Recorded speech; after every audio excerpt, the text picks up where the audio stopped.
sports, rapid reaction show. Vince talking about the Bills, always ready to go.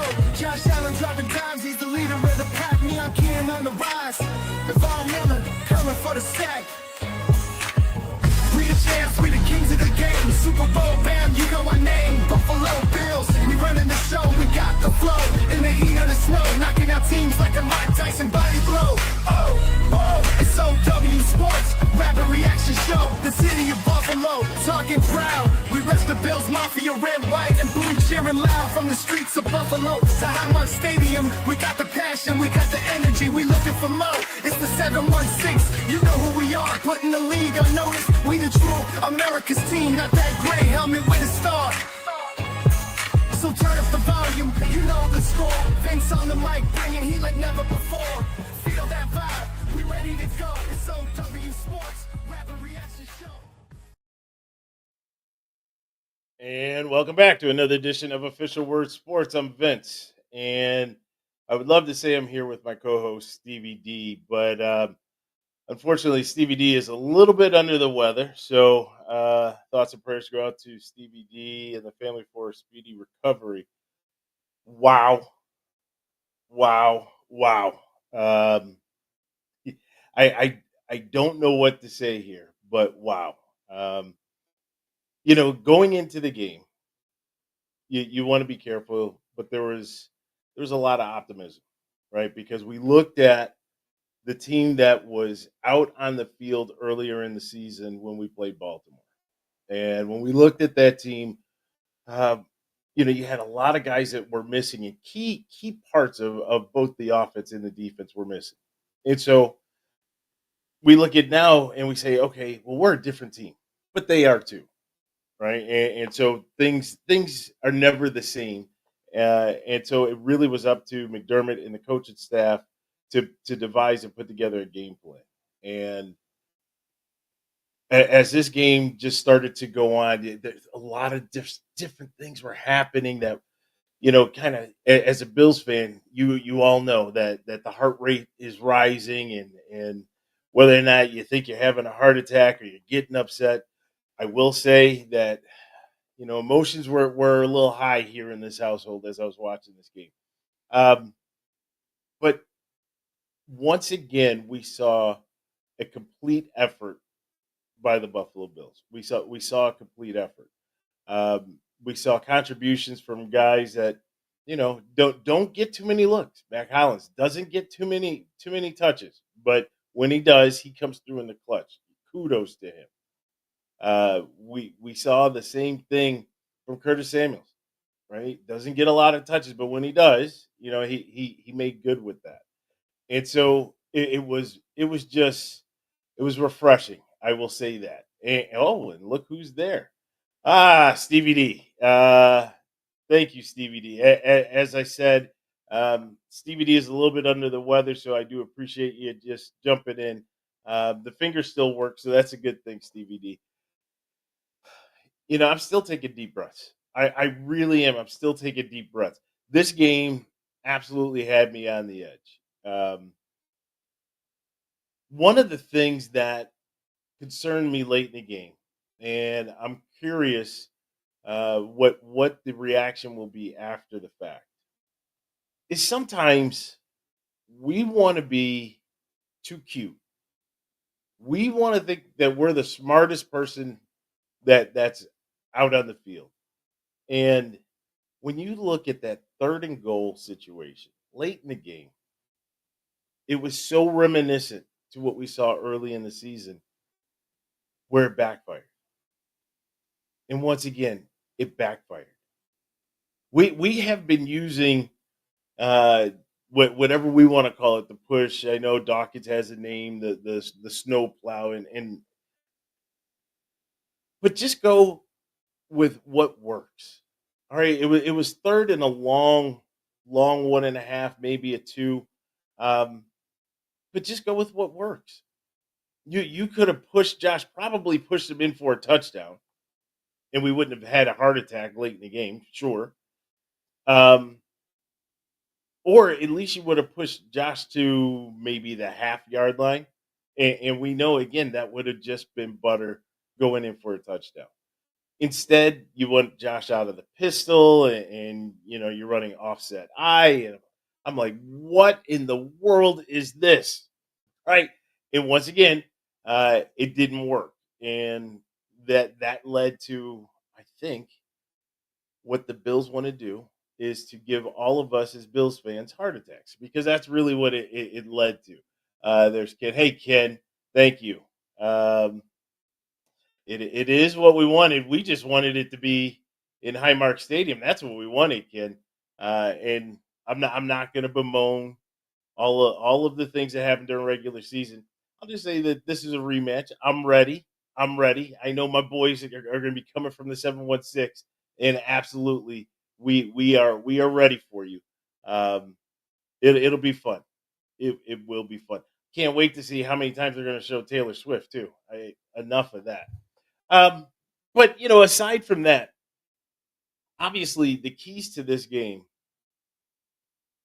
take the Andrews drop, right? But the keys to this game really have been what has been the charge for a good season for the Bills, and that's been turnovers. Um, Horrible interception by Lamar early on, but again, you get pressure. You didn't see Milano before.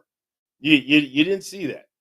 And then when you did, you got a little worried, right? And you just threw that ball as far as you could, and instant turnover.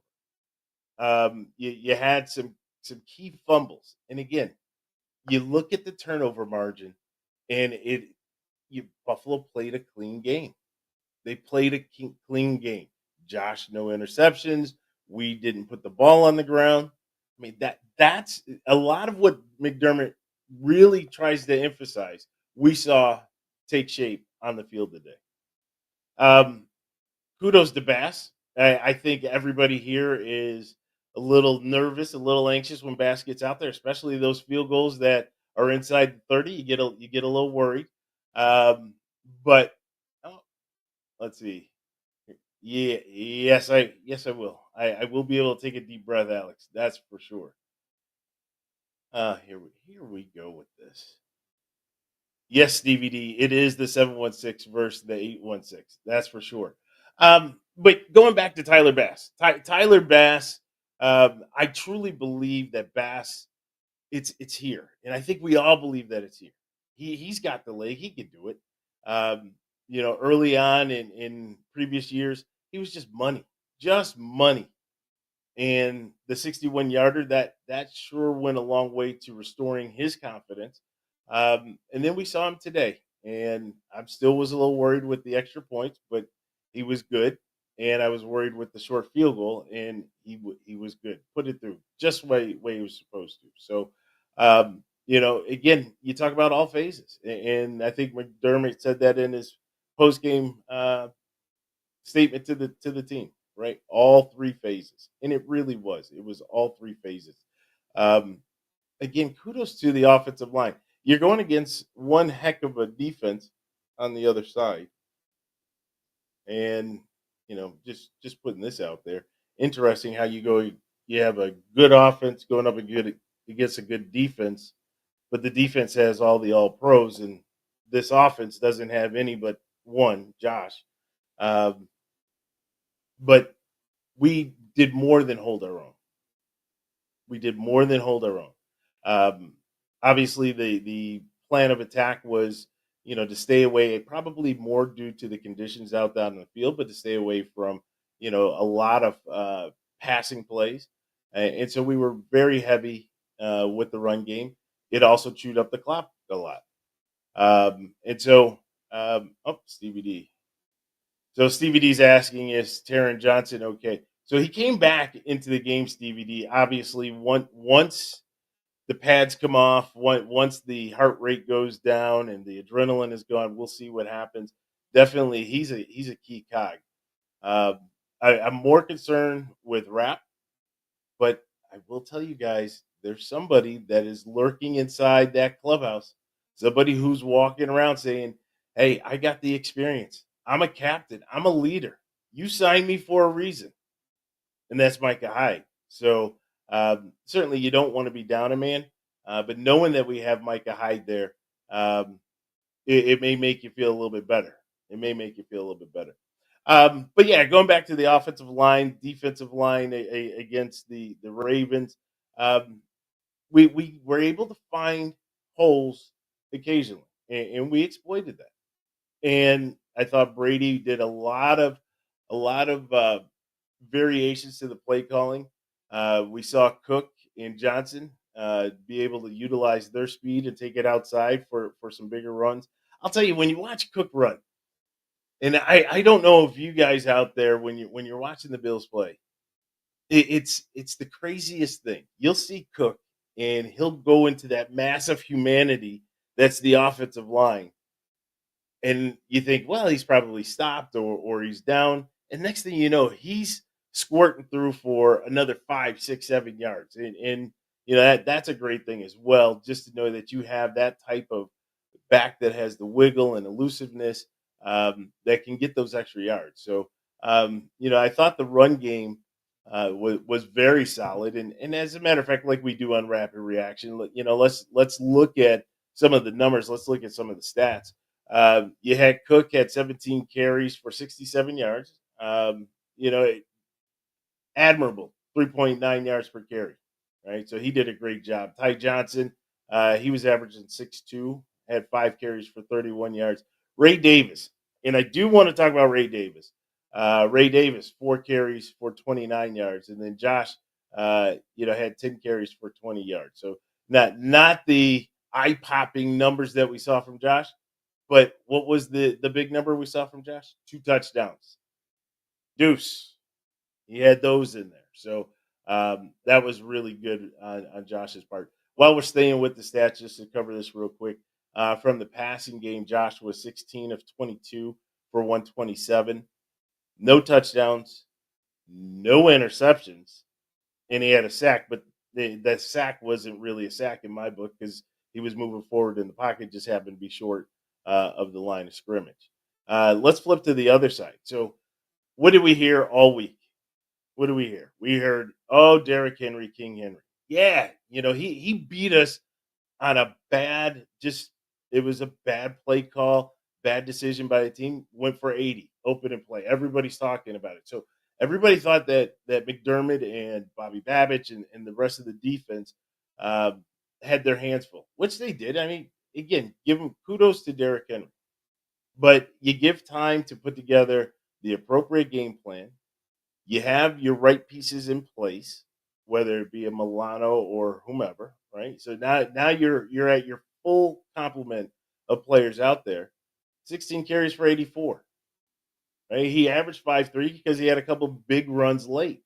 But aside from that, he was held in check.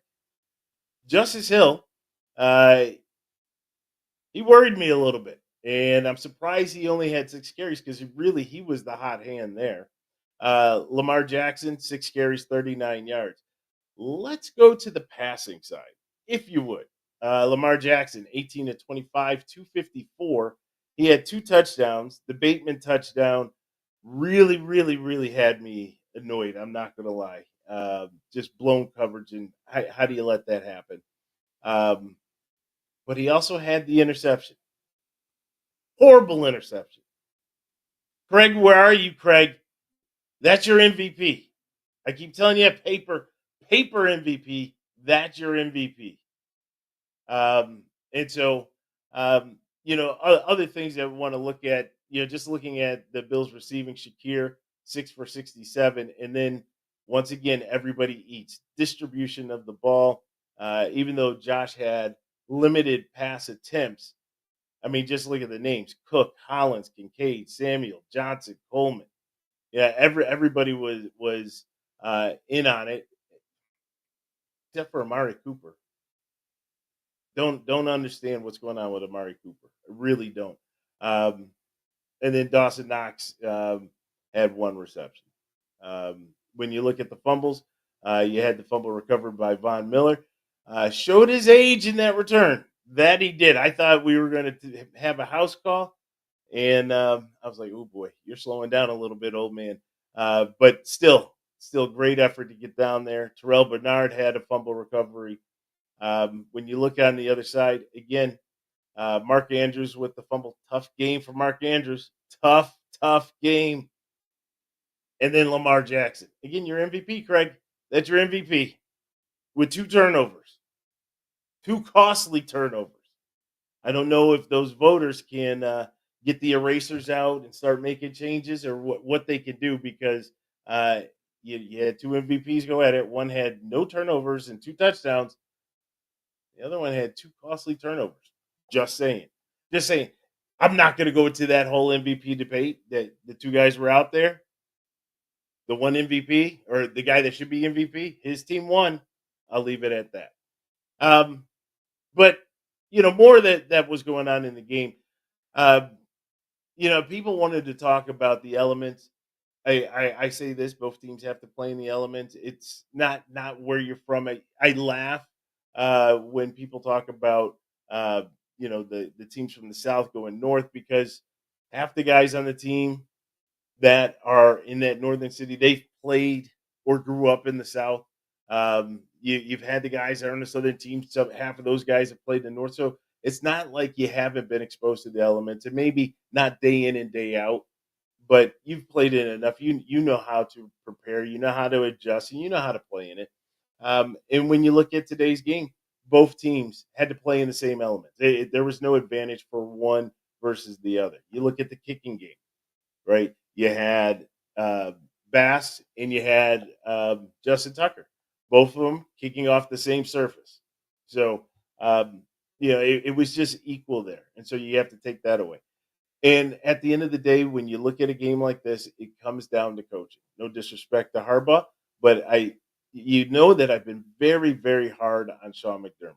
Very hard. And when you see a game like this, you have to give McDermott credit for doing certain things. And the team was definitely prepared. You almost felt it. You saw it. I wish I could have been there to see Fitzy. But you felt like the energy was there from the team, not just from the fans in the stands, but from the team that was on the field. And then just doing things that just make sense. Chasing points, Harbaugh, not a good thing, and potentially came back to bite you at the end. Now, with all of that kind of off the chest, um, we look at it was just interesting to see where the bounces come. And as a Bills fan, we talk about where we don't get those bounces. And certainly that what was in essence the last play of the game, the Andrews drop, that was a nice break. That was a nice break. If for all of Bills fans, Bills Mafia, definitely realize that, finally something went our way, right? Because so often, I think all of us were thinking, you get the Bass field goal, you're like, okay, that's 8. That's a one possession game. If they go down and they score, they're going to go for 2. Jackson is going to be the dual threat. We're going to lose out, and it didn't come to fruition this time. And that I think is what was very special about this, and really made you kind of.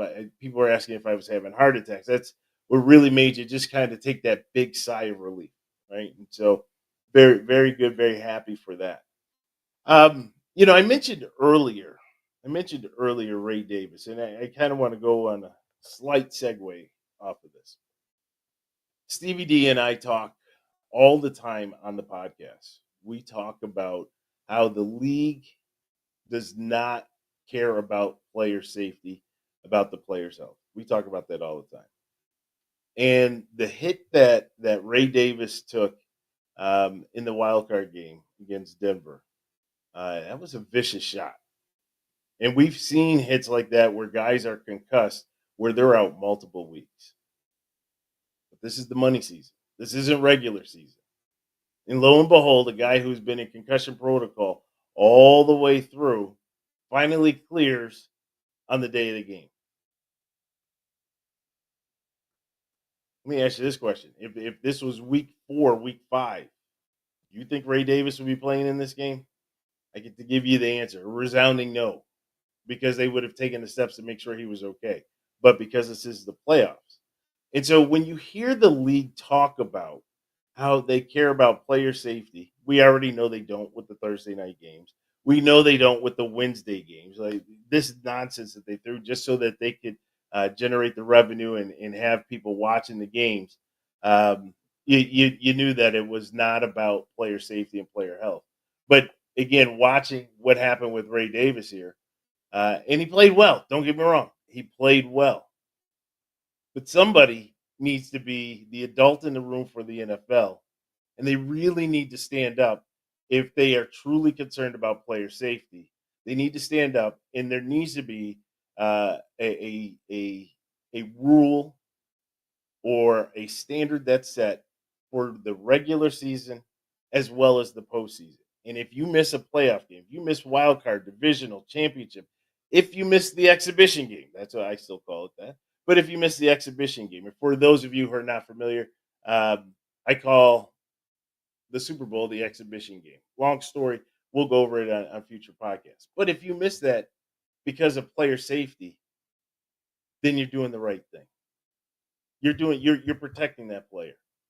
But when you're running that player out there who has just come off of a concussion and you kind of fudge the line to say that he cleared protocol, you end up with the situation that we're seeing down in Miami with Tua Tagovailoa. So I was not happy to see him out there from a health perspective. As a player, I love this guy. Right, there were a lot of questions as far as when he was drafted. You had some of the pundits that said, "Oh, he's great, right? You know, Buffalo's going to love this pick." Others were, kind of scratching their head like, uh, I could see other value out there on that board. Ultimately, what he has done this year, and just the three headed monster that we have back there with Cook and Johnson and Davis. You've really seen how it has kind of raised the level of the run game for the Bills. Look who we have here. Off a ban. He is no longer banned. It is Sir Richard DeCola, one of the great pitchers at Westminster College. So we're going to be excited to hear more from you, Rich, about how the baseball season's going. Let's see what else we have here. And Stevie D, again, when Stevie D, when you come back again, that's a topic that we just keep harping on, and we're going to do it some more, right? We have got to do that. At least take it from OW Sports that we care about player safety, love the W's, want the W's, but also we care about player safety. Richards, how do you feel about the Texans' comments on the refs? Well, Rich, we could talk about that more on our Wednesday podcast. I do want to talk about the refereeing though. Not one to always bash the refs, even though I think it's a joke what's going on uh, in the league today with the referees. Ken, if you're still out there, do me a solid and just say, hey, we've been fortunate. If you could do that, we're on the same page because what happens with the Chiefs and the calls that they get. Um, and then you look around the league and you see other players not getting the same thing, right? The same thing. You look at that penalty that Mahomes took. If you did watch the Kansas City game, uh, where I'll call it the late slide, but he was actually a runner. And then you look at other games and you don't see the same thing. You look at the helmet to helmet that Josh took today, and there's no call. And I think I was reminded, Stevie D, we were texting and chatting. Some of the comments now are starting to come from those in the broadcast booth. Yesterday, uh, it was Aikman who was incensed, absolutely incensed. But then on the flip side, you have these guys that kind of tote the company line because they believe in the Shield and the money that the Shield is paying them, and they try to find excuses. Well, there are no excuses. One thing I'll say, and again, another topic that we'll talk about on the Wednesday show. But one thing that I will say, first of all, we're playing the game of football, right? We all grew up loving this game of football. We know what football was like in the 50s and the 60s and the 70s. I was just showing Nesmita clips of kind of the NFL films, right? The greatest hits. What one of the best series to help grow the brand for the NFL, and really that took it to the top because everybody had those VHS tapes in the 80s and they were popping them in, watching the hits from Butkus and Fred Dean and all those guys back then, and seeing that and just saying, oh wow, right, and then following that up with the likes of a Steve Atwater and guys like that, and so when you see those hits, right, back then, it was didn't matter who you were. You took the hit.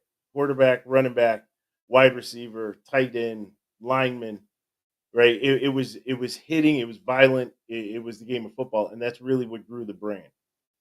That's why we have it on so many platforms right now. Because we as Americans for this game. We thirst blood, we thirst violence, and when you see those bone jarring hits, we're just like wow, amazed with that. So then the league says, as you bring it forward, the league says today, we're really concerned about player safety. I get it. They're concerned about their quarterbacks because those are their cover boys, right? Those are the guys that they want to prop up, and I get that, right? I don't necessarily agree with it, but I get it. But if a guy is a quarterback, no matter if he is the size of Doug Flutie or he's the size of Josh Allen or somewhere in between, he's playing that position. He is the leader. He is the cover for that franchise, that particular franchise. Then it should be called equal across the board. Just because a guy has a couple more rings on his finger and because his wife is into social media and because his tight end is dating a mega pop star doesn't mean that he's afforded more calls and more opportunities. You look at a guy like Josh Allen, and Josh takes a pounding, a severe pounding, reminiscent to the same type of pounding that Cam Newton had when he played. And what do they say? Well, you're big enough, you can handle it. Well, that's not right, and that's not fair, and that's not true. Look at Cam. Cam's career, we could debate how good Cam truly was, but his career was definitely impacted by all of the shots. Same with Steve McNair, a big quarterback, and they feel as though they can absorb that punishment and that pain. But that's that it should be equal across the board. So again, additional topics that we will talk about. There he is. There he is. I thought we were going to go the whole show. Hello, Craig. How are you? Craig, I want you to know, thank you, Craig. I appreciate it. I want you to know I was not trying to call my shot. I was not trying to call my shot. Um, Kudos, good season to your Ravens. Tough game for sure. Some may have said that this really should have been the AFC Championship game with the two heavyweights. But it definitely was a good game. I'm going to tell you, I was on the edge of my seat all the way through. Um, I had some few choice words that were being uttered throughout the game. Um, there he is. No need to hide. And let's go. Can't wait for this game. Um, oh, that's JB. That's JB who can't wait for the game. I'm sorry. I was running Craig into JB. Hey, JB, how are you? Um, but yeah, so overall, when we look at the where we are today, um, I just to retouch real quick, just on, and we'll talk about it more on future podcasts. All we're looking for is for a game to be called fair, We want it to be called equal, no matter what position, no matter what the name is on the back. That's all we're looking for, right? And it shouldn't matter if it's Baker Mayfield. I would expect the same calls, the same refereeing for a Baker Mayfield, right? A Sam Darnold, Aiden O'Connell, right? I can list all the names. It should be fair across the board. That's all we expect. We want a clean, fair game. Um, I don't know if we're going to get that because the darlings there in the 816, we know what we've seen. All it means for my boys from the 716, you should be going in with your eyes wide open. You know what's going to happen. Third down, all bets are off. Okay. And certainly we can see things that plays that could certainly alter the outcome. You just have to be bigger and better, and you have to overcome that. Would hope that it's even on both sides. Would hope that we don't see any of the controversies. We would hope that we don't have to have the announcers that are in the box calling the game lose their mind because of a very controversial call. We would hope let the players play and let the game be settled on the field. That's what we would want. Going back to JB. See, JB knows about the exhibition game. That's right. That's right, man. I'm glad the term exhibition game is starting to take shape. JB, you've moved away, but share that with the folks out where you are now. There's a legitimate reason behind it. So no, I appreciate that, and I appreciate you jumping on to check out the podcast. Overall, though, we're going to go ahead and wrap this one up. But overall, very happy with the outcome. Obviously, hard fought game. Um, the lull in the second half by the Bills had me concerned. It absolutely did. You had a chance to go up three scores, um, and then you go three and out. That that hurt. That really hurt. But we'll see. I think we are positioned a lot better. The other thing I want to make reference to because Stevie D brought that up and mentioned it in both Jets Hanger and in Mafia Den, talking about Joe Brady and the coordinators who are going out there and having interviews, and it is definitely a distraction. They talked about Joe Brady today, going through three interviews this week. You're preparing for a huge game against a very, very, very difficult opponent who has a tough defense. But yet you're out there having interviews. I don't begrudge anybody getting an opportunity to move up in the ranks in whatever field of profession that they're in. But you know, to take your focus away from where it should be laser focus, 100% laser focus, and to worry about an interview and how are you going to answer certain questions about another team, a team that's not even in the playoffs, how you're going to answer questions about your philosophy, how you're going to answer questions about maybe what their salary cap is, what potential free agents align to that roster, instead of focusing on the 11 guys that are on the other side of the field that you're trying to beat. There's a big issue with that. And we've said it for years and we're going to keep pounding that drum. That has got to stop.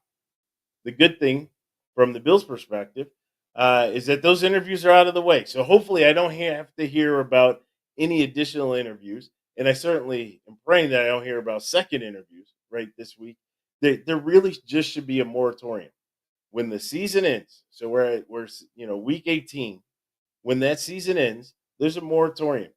Teams can fire whoever they want to. That's fine. There should be no interviews and no hires until once the exhibition clock reads zeros across the board. Then all bets are off. Let every team go at it and do what they want to do. And the league should be very, very, very strict on tampering. Right? There should be no reaching out to other coaches to try to get a leg up or anything else like that. You said it. You set an open period, and just like they do in free agency, maybe you make it the legal tampering period before you can really have those interviews with the coaches. But that all should happen when the season is over. So I know they talked about the coaches that are still in the playoffs where they would not be eligible, but then you're impacting their opportunities going forward in the next season. So just set it in the future. JB came back, and yes, I agree. I don't want the game to be decided by the officials. Absolutely, JB. And honestly, I think that's what all of us want, right? We're at the point now where we're watching great games. We saw the Commanders game. You know, that was a shock. Jaden Daniels, what he's doing out there. Uh, but we want to enjoy that game. We saw the Rams game today against the Eagles, and the Eagles prevailing. Just let the guys play. Let's enjoy the wintry weather conditions. Let's enjoy Saquon, galloping for 60 yards for a touchdown, right? Let's enjoy Puka Nakua and not have to worry about the officials.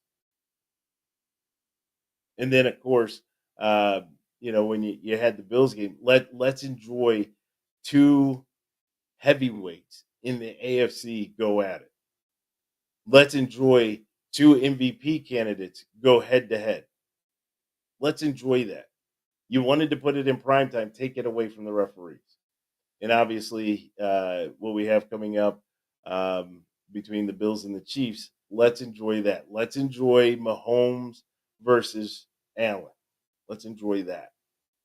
Let's enjoy Spagnuolo versus Brady. Let's enjoy that. The punch, counter punch. Let's enjoy that. Let's not worry about who the official is, who the side judge is, who the back judge is, right? All these guys that mysteriously throw flags 5-10 seconds after the play is done. Let's not worry about those guys. Let's worry about the 22 guys that are on the field that are going at it, trying to win the AFC championship. And the same thing goes for the NFC as well. Well, I'm not going to say I disagree with you. I'm not going to say that.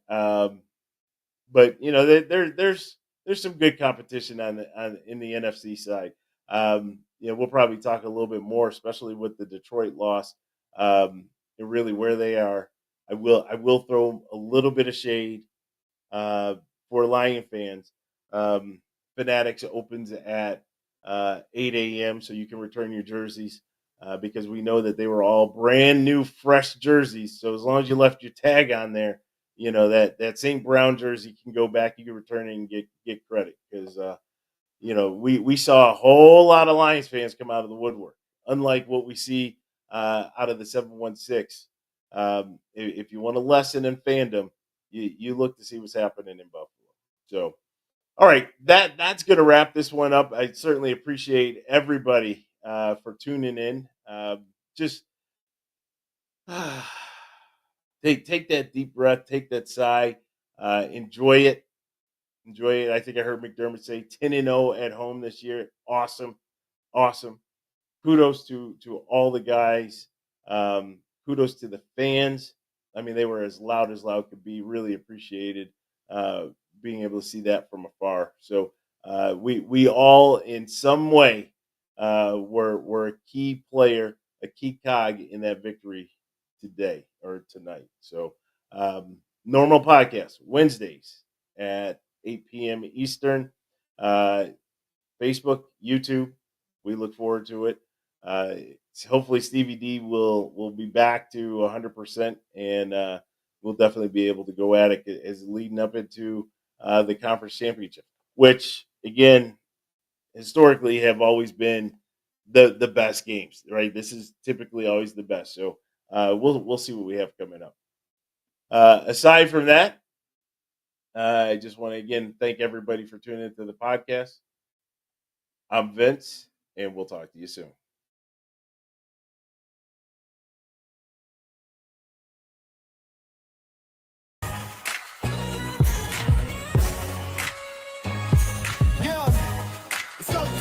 Sports, rapid reaction show. Vince talking about the Bills, always ready to go. Josh Allen dropping dimes, he's the leader of the pack. Me, I'm Ken on the rise. Devon Miller coming for the sack. We the champs, we the kings of the game. Super Bowl bam, you know our name, Buffalo Bills. We running the show, we got the flow. In the heat of the snow, knocking out teams like a Mike Tyson body blow. Oh, oh, it's OW Sports, rapid reaction show. The city of Buffalo, talking proud. We rest the Bills Mafia, red, white, and blue, cheering loud from the streets of Buffalo to Highmark Stadium. We got the passion, we got the energy, we looking for more. It's the 716, you know who we are, putting the league on notice. We the true America's team, not that gray helmet with a star. So turn up the volume, you know the score. Vince on the mic, bringing heat like never before.